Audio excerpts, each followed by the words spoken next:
Hello friends, today we will learn common tips for publication success.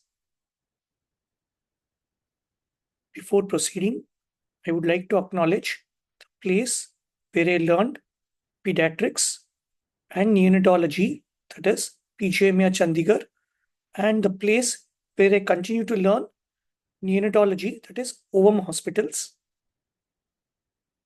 I'm going to give you 6 common tips for better publication success. They are core qualities of a researcher to publish, why publish, what format and topic, how do we write the manuscript with specific focus on abstract, cover letter, tables, which journal to choose, and how do we professionally answer reviewer queries. For that matter, what's the core quality for success? Remember, we all know it is 80% mindset, 20% skills. Similarly, to publish a research article, 80% is mindset and 20% would be skills. Most of us would remember going to Temple of Lord Sai Baba, where two important words are written there: Shraddha, Saburi. Likewise, the core quality to publish is you need patience and persistence. Let's move to the second tip. Why would anybody want to publish? This is a most important goal we should have. So that will make us to publish despite several frustrations. So the most common reasons why anybody would like to publish is sharing knowledge and ideas. Thereby, it would spark new ideas and change perspectives. It builds credibility and reputation. It may help people to form a collaboration and a community building. Fourth, for some of my colleagues, it may help in career advancement. If you are a faculty, you need at least two publications in index journals. If you're a professor, want to become a professor, you need 4 journals to be published as per the latest NMC guidelines. So some of the postgraduates or DM students may require to present a poster or paper and a research paper to be accepted based on your university. What all formats we can publish? It could be a case report. It could be a case series if you have 3 to 10 patients. A simple letter to editor after critically appraising the published journal. You can also write to letter to editor. So it could be a invited reviews or the textbook chapters, retrospective studies, most commonly a prospective studies for a postgraduate student, quality improvement, meta-analysis or systematic review. If you are a beginner, start small with a case report. As you gain confidence, go ahead with prospective studies and quality improvement. So with one of my colleague, actually we could publish in one of the highest impact factor journal, Lancet. So as a letter to editor. So as a beginner, so do not worry. So you can start writing as a case report, case series or letter to editor in reputed journals. How do we know which topic to publish? So identify the standards, trends, and popular topics in your area.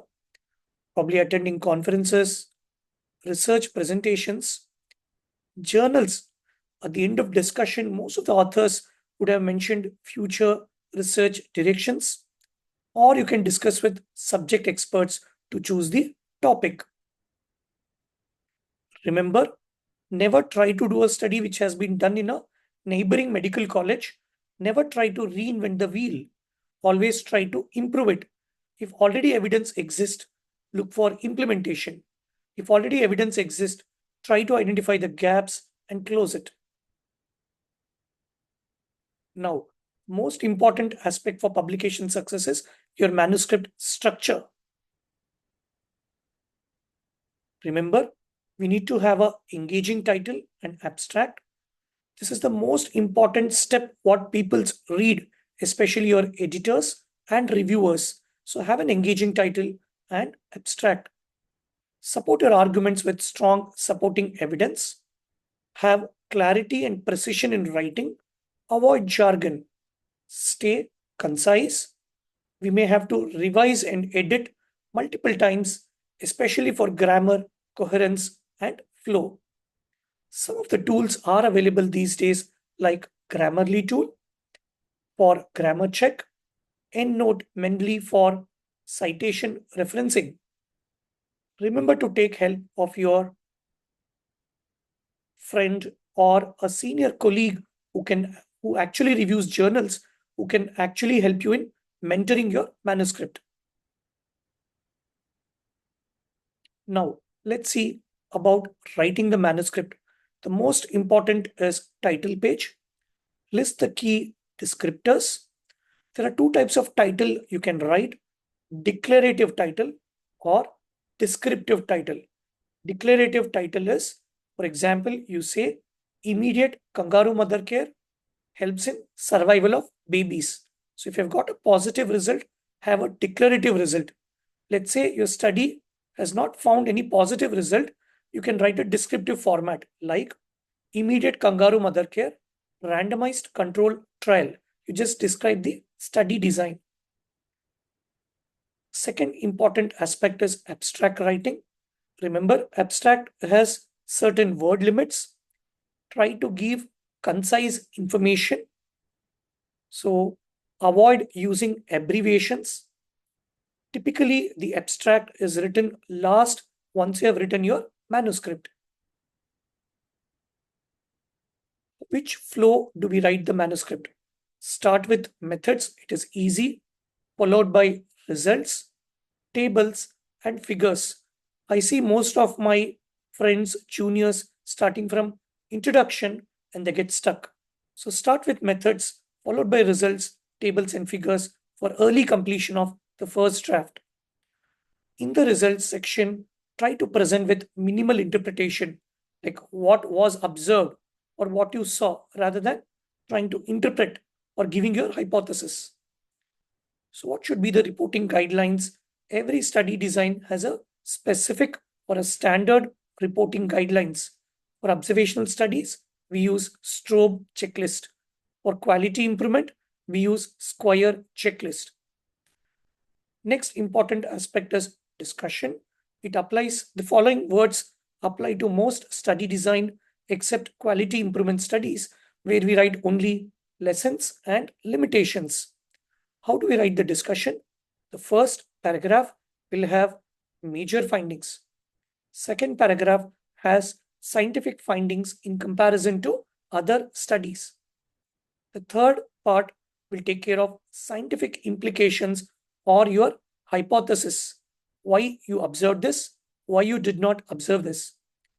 Next aspect is to mention about future research directions. Lastly, mention about strengths, including your methodology and limitations of your study. Another important aspect which we commonly miss is writing a cover letter. Cover letter will address the editor directly. So cover letter will inform the editor about why you want to publish in his journal, summarize the results, strengths, and external validity of the study. So what I would say, when you write the manuscript, focus on title, abstract, and cover letter to the maximum. Next important aspect is, how do we choose which journal to publish? So you can decide based on impact factor of the journal. You can decide based on what are the target readers. Is it for a developed country or a low middle income country? Does it handle pediatrics? Does it handle general medicine or psychiatry? Based on the target readers, you decide the journal. Third, what is the scientific focus of the journal? Will they accept subspecialty papers? Fourth, what is the publishing culture? Do they accept easily Or what is a rejection rate? Most important is a peer review. Ideally, if you publish in peer reviewed journals, they are good journals. And also look at turnaround time. Some journals have a turnaround time of just 1 to 3 months. They are good journals. Some of them take 6 to 9 months to publish. Try to avoid them if you are seeking for early publication. And another important aspect is article processing charges. Nowadays, most of the journals have article processing charges. So if you are a beginner, do not have a funding, try to publish in a journal which do not have article processing journals. So article processing charges. So another way in this era of artificial intelligence is you can go to this site jane.biosemantics.org, type in your abstract, title, author name, you will get a ranking list of what journal would likely accept this particular manuscript. Remember to try to publish in index journals.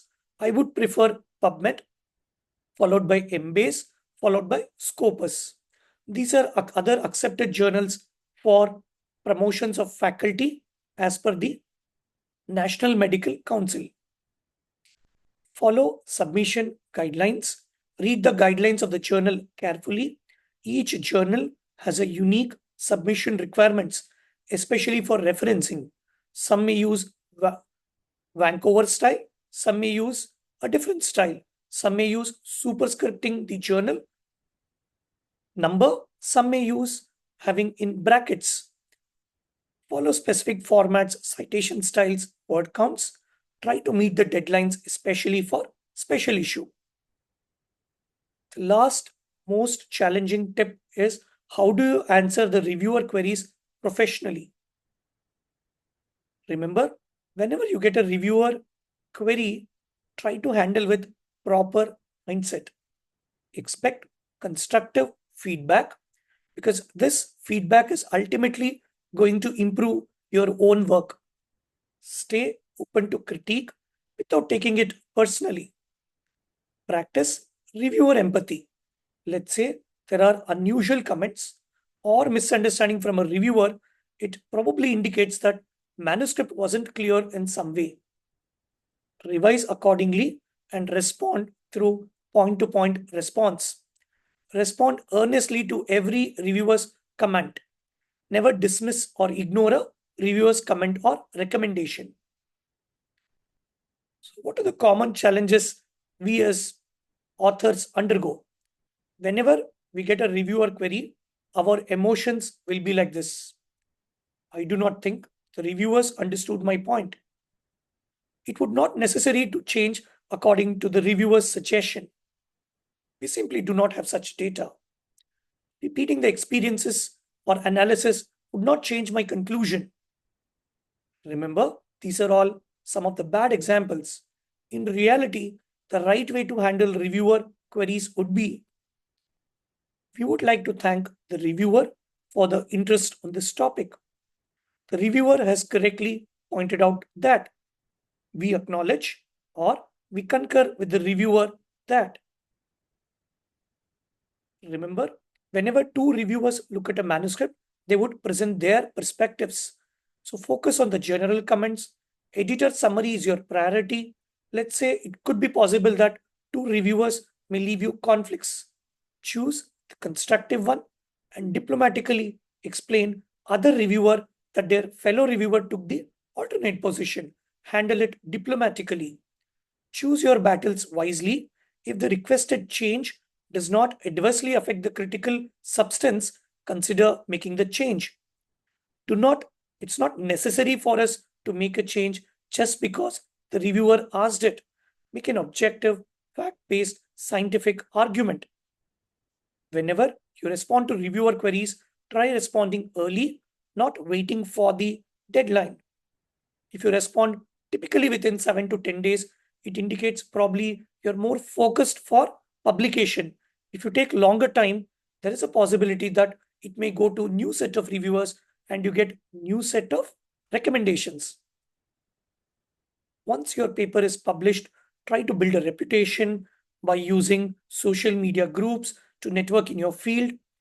You can also write in LinkedIn, ResearchGate, or Twitter, collaborate with others, trying to make the research paper larger, thereby building the external validity of your research.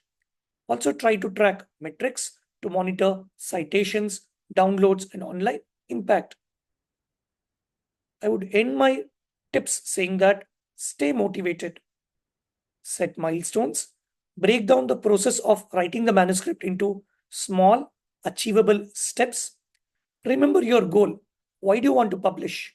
Keep your end goals in mind for motivation. Patience and persistence is the key. Publication takes time, and rejections are part of the journey. Keep improving and stay positive for reviewer comments. Every submission, I would say, is a learning experience. Keep refining your work. Stay curious, keep learning about your field, and seek new ideas and perspectives. Thank you.